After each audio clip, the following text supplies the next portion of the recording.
Sir ये बताइएगा कि आज आपने चश्मा right bank canal lift from gravity मंसूबे पे तहफ़्फ़ुज़ात का इज़हार किया, इसकी क्या वजह है? नहीं, हमने तहफ़्फ़ुज़ात का इज़हार इस पॉइंट ऑफ व्यू से नहीं किया कि मंसूबा नहीं होना चाहिए। आपको पता है कि हमारा मुल्क पहले ही बड़े क्राइसिस से गुजरा है।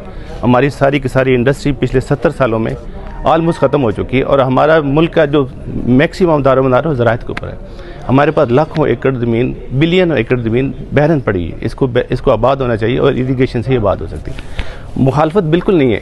इस प्रोजेक्ट के अंदर ये था कि ये कुछ चीज़ें ऐसी हैं, टेक्निकल चीज़ें ऐसी हैं जिनको आप सॉल्व करके दोनों चीज़ें चला सकते हैं। हमारा क्वेश्चन तो ये हमने रेज किया था, बाकी इसका टेक्निकल थी हमारी कोई नहीं, हम इसको सपोर्ट करते।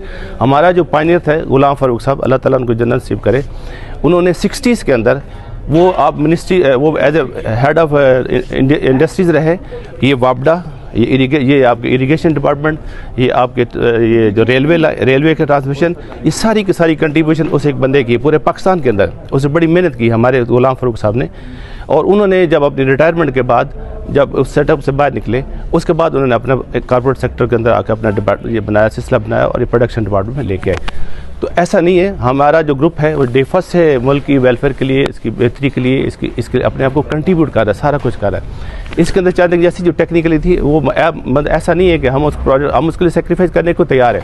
हमारा कंसर्न भी ये था कि हमने पिछले 2-3 सालों से काम कर रहे हैं, हमने डिफरेंट डिपार्टमेंट से NOCs लिए, किसी डिपार्टमेंट ने हमें टाइमली नहीं बताया कि यहाँ से ये चीज़ गुजर रही है। ना हमें रेवेन्यू डिपार्टमेंट ने बताया, ना हमें वापडा ने, इवन वापडा का अपना प्रोजेक्ट है ना, उन्होंने हमें अप्रूवल दी 50 मेगावाट लोड के, लेकर नहीं बताया। तो प्रॉब्लम ये थे, हम उनको ये रियलाइज़ कराना चाहते थे, अगर हम बताते हम इसको रीलोकेट करते। हम इतनी बड़ी इन्वेस्टमेंट, बिलियन ऑफ रुपीज़ की इन्वेस्टमेंट, इंफ्रास्ट्रक्चर सारा कुछ बनाने के बाद, वहाँ पर लीजेज लेने के बाद, उनको डेवलप करने के बाद, पैसा लगाने के बाद अब ये चीज़ सामने आ रही।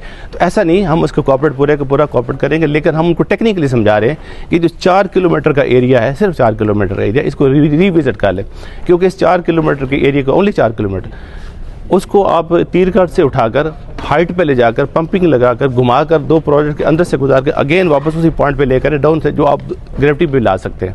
तो उसके ऊपर एडिशनल कास्ट है, एक पंपिंग यूनिट पीछे लगा हुआ है, इसको ये अवॉइड कर सकते हैं। हमारा ये टेक्निकल है, अगर उसको अवॉइड भी कर लेते हैं, कास्ट बचा लेते हैं, तो सब कुछ क्लियर है।